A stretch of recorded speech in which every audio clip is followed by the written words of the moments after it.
What's up, everyone? Johnny again. I am back because finally Dana White did decide to announce the main event for UFC 300 after UFC 298 was finished. Now, a lot of us thought he was going to do it during the post-fight press conference of 298, but instead he decided to announce it via his Instagram account. And I kind of understand that. It's where he's announced a lot of fights recently. And I promise you I will do this video if the fight was announced. It's been a while since I said that, but we're finally here for the main event of UFC 300. We are going to be getting Alex Pereira versus Jamahal Hill for the light heavyweight title. I think that's a pretty good fight, and it caps off what, in my opinion, is an awesome card for UFC 300. I know that's the biggest talking point about 300. Everyone's opinions are being shared about whether it's a good card or a bad card. Is it deserving of the 300 name? I will talk about that in a second, but let's just state the fact when it comes to Alex Pereira versus Jamahal Hill. This fight was due at some stage, right? Jamahal Hill was due the fight. He vacated the title. He never lost it. He got that Achilles injury or whatever it was. He was due that opportunity at some stage, right? The big question was more when. When would he fight? Would he fight against Alex Pereira next for the title? Or would Alex Pereira fight someone else and then Jamahal Hill goes for the winner after that? You know what I mean? This was going to happen at some stage. It was never fair for Jamahal Hill to fight someone else for a number one contender spot. Like, that was never going to happen. I always thought, Dana White was going to give him the immediate shot. He never lost it. And I think it's pretty good, right? I think it does cap off a nice UFC 300.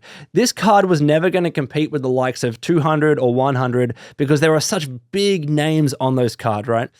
But if we go down the list, and I will go down the list, there are some bangers on this card. Like, if this was a UFC 299 or 301, we'd think, what the hell? This is incredible. But just because it's 300, people's expectations are really here. And I get it because Dana White really did hype this card up a lot, and especially this main event a lot. Over the past few weeks, he's been like, it's been crazy. We've been doing this and this and that.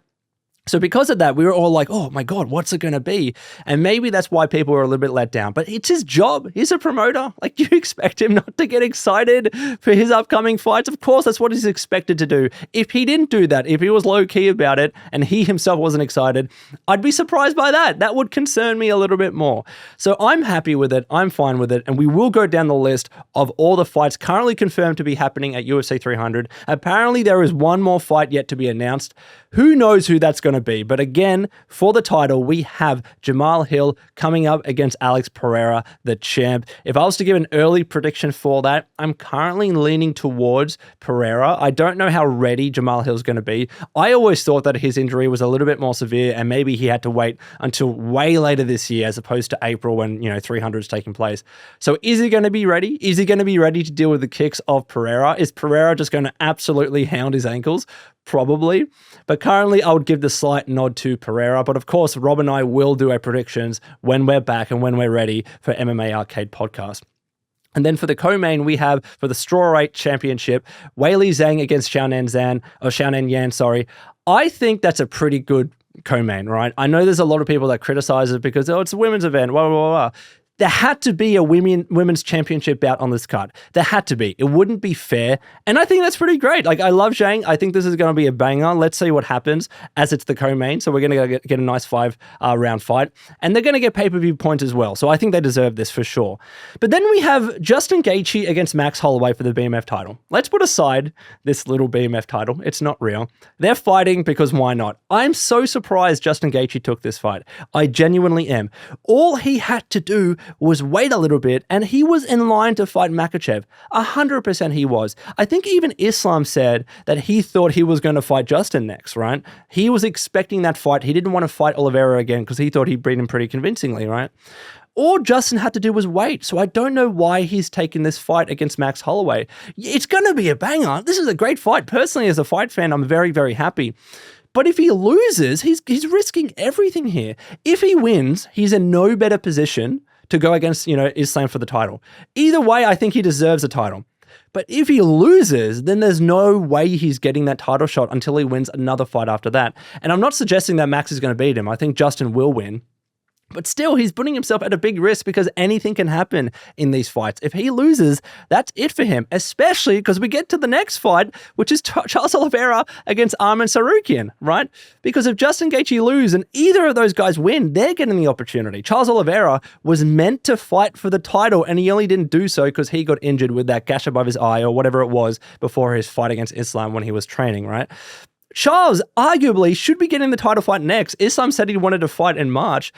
Charles probably should have been allowed to fight him then for the title because that was the title opportunity he deserved and he had before, and it was taken away due to no fault for him. So why is he fighting someone else now? Why is he fighting the young and hungry contender Arman Tsarukyan? Because if Oliveira loses, Arman definitely has a big argument to say, you know what, I deserve to get the title opportunity next, especially if Justin Gaethje loses. If Justin loses and Arman wins, then Arman gets the opportunity. If Arman wins and Gaethje wins, then it's a little bit more contentious. Or even if Charles wins and Gaethje wins, what do you do then? Like, does Justin get it next? Does Charles get it next? That's the thing that I can't figure out. I don't know. I understand that these are banger fights for this card, but I don't understand the booking decisions behind it because they're going to put themselves between a rock and a hard place if Gaethje and if Oliveira do win, or even if Arman wins, right?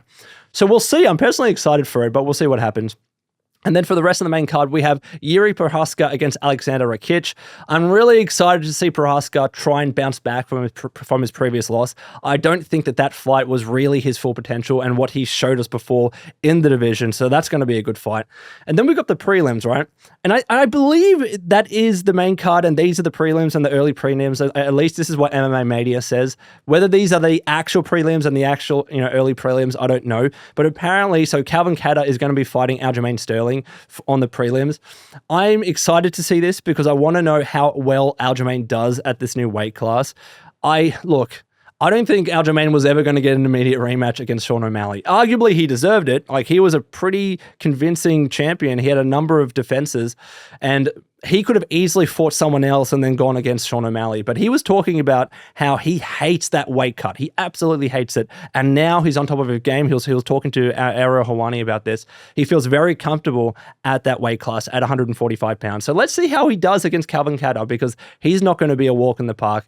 But if Aljamain wins, I think that puts him in a good stead to not fight for the title next, but at least he'll be in the contention and at least he'll be in the conversation if he wins another fight and indeed another fight after that. And then we have Bo Nickel against Cody Brundage. That's going to be awesome. Holly Holm against Kayla Harrison. Does Holly Holm always get a fight in these cards? She's kudos to her. She's getting her money. Dana White seems to love her, but Holly Holm is going to be fighting.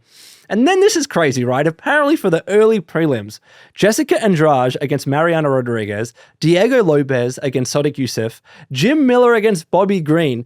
To have that in the early prelims is insane. That's why I think this card is actually pretty fun. That's going to be a banger, man. And I'm really happy for those two guys because you know what fight they're going to bring, right? They absolutely deserve to get pay-per-view money. I'm so happy that they're getting this opportunity. I hope that Bobby Green does a little bit better. Like, his previous loss was bad. Jim Miller, I reckon Jim Miller is going to walk through Bobby Green. That's my early prediction. We'll see if my mind changes on that.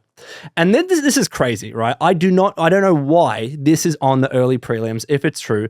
Cody Garbrandt against Davison Figueiredo. Why is Figueiredo fighting on the early prelims? He should be on the main card. Cody Garbrandt as well. I know he had a little bit of a slump. He's on a bit of a winning streak at the moment. Cody Garbrandt is a decently sized name. I think they absolutely should have been on the prelims, if not the actual main card. But Cody Garbrandt against Davison Figueiredo, I think is going to be freaking awesome. We saw how good Davison was in his previous fight when he moved up in weight.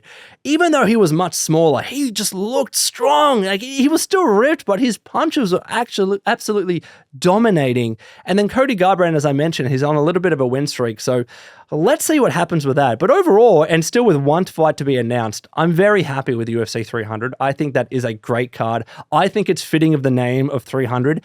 Again, does it compete with 200 or 100? Probably not. You can't compete with the likes of, Brock Lesnar and everyone else. I believe GSP was also on one of those cards as well.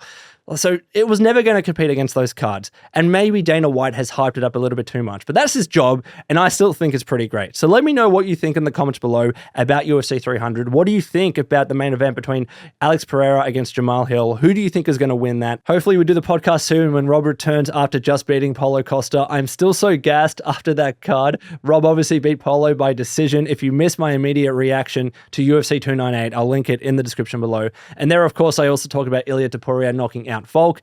That was a crazy card, man. I had a lot of fun with that.